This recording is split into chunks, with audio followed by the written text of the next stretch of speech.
Today we are going to recap the GPS-3 or Neil Armstrong mission, some update on Starship, take a look at a recent study telling us that Mars might be still volcanically active, and a couple words about Rocket Lab's possible mission to the Red Planet. My name is Dave, and you're watching Project Blue Sunset.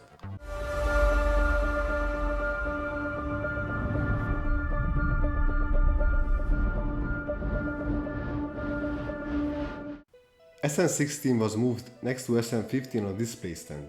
Many people speculated on Twitter that SN16 will be scrapped or just retired without ever being launched. But Elon hinted on Twitter that they might use SN16 on a hypersonic flight. We use this term for aircraft speeds which are much greater than the speed of sound. Speeds for hypersonic aircraft are greater than 3000 miles per hour or Mach 5. None of the Starship prototypes has ever reached this speed before. My theory is that they are planning to keep the highly anticipated Starship update event under the two prototypes, like it happened in 2019 under Mark 1. Hey, class of 2021! When Gwen Shotwell delivered Northwestern University's commencement address to the class of 2021, SpaceX fans noticed a screen on the factory floor tracking the progress towards Starship first orbital launch. The graph shows the bottom of Starship upper stage and Super Heavy booster. The display indicated that SpaceX has already shipped at least 11 of the 35 Raptor engines needed for the first orbital flight attempt.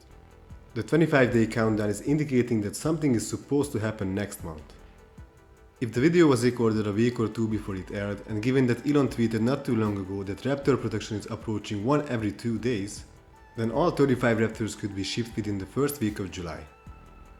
Technically, it might be possible for SpaceX to get ready for an orbital flight next month, which is SpaceX's goal according to this tweet from Elon from 3 months ago.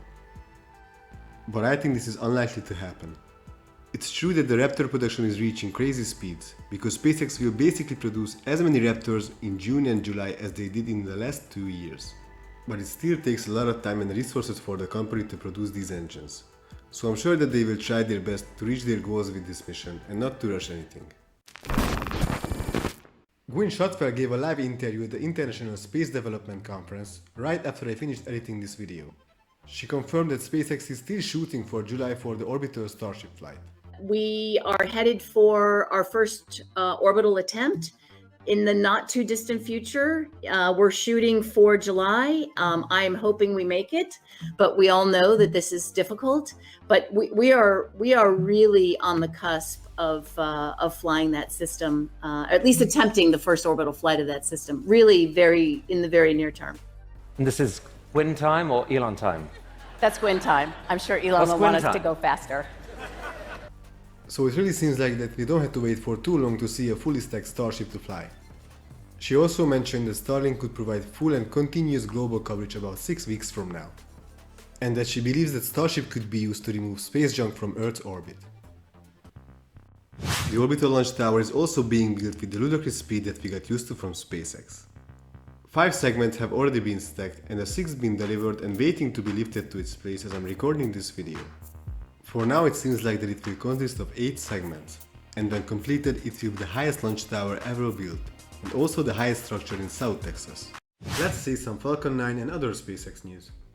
The Falcon 9 lifted up for its second mission for the US military on Thursday, June 17th, and sent another GPS-3 satellite to orbit. Keeping the tradition of naming their satellites after bygone explorers, this satellite was named Neil Armstrong. 8.5 minutes after the launch, the booster safely landed on the drone ship. Just read the instructions, completing SpaceX's 88th booster landing. Booster B-1062 lifted off for the first time in November 2020, successfully supporting the launch of the US military's 4th upgraded GPS-3 satellite.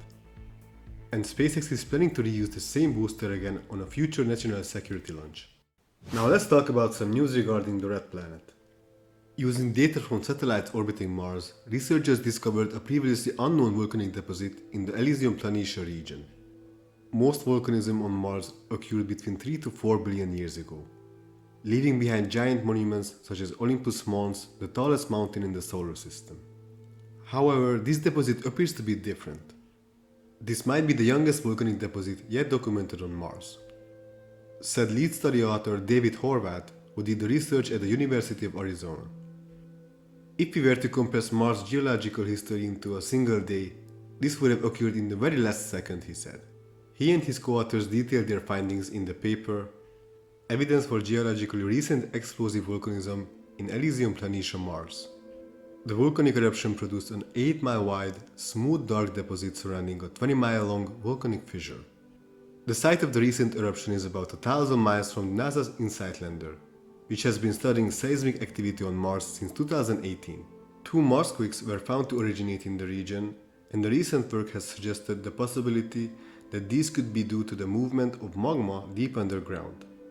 Horvath said that the interaction of ascending magma and the icy substrate of this region could have provided favorable conditions for microbial life fairly recently, and raises the possibility for extant life in this region.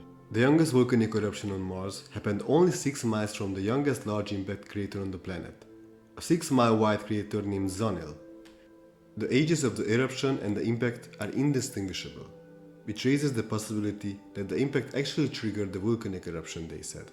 NASA and the German Space Agency are investing in space agricultural projects to test in regions like Antarctica that could potentially support habitats on Mars and the Moon.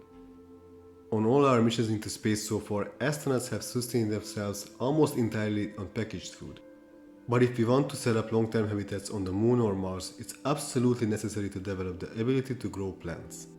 The end goal is a greenhouse that, if not completely autonomous, could at least be run fully by operators on Earth. Such a facility could touch down on the Moon or Mars ahead of the astronauts and have a basket of fruits and vegetables ready for their arrival.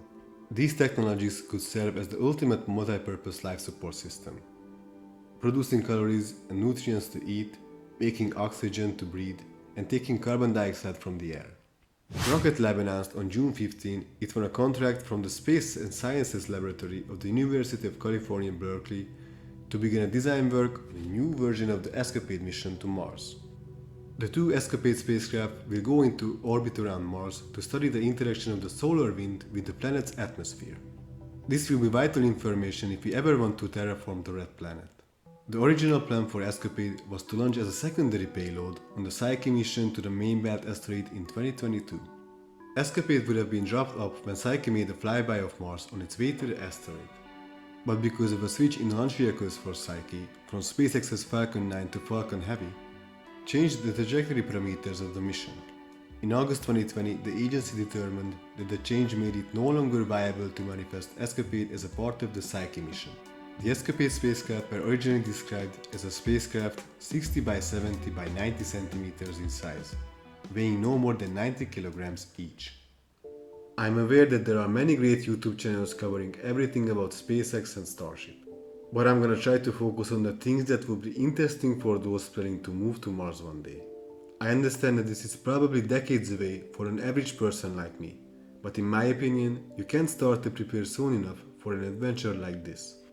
So if you want to see more videos like this, then please like and subscribe. Keep looking up, my friends, and I see you on Mars.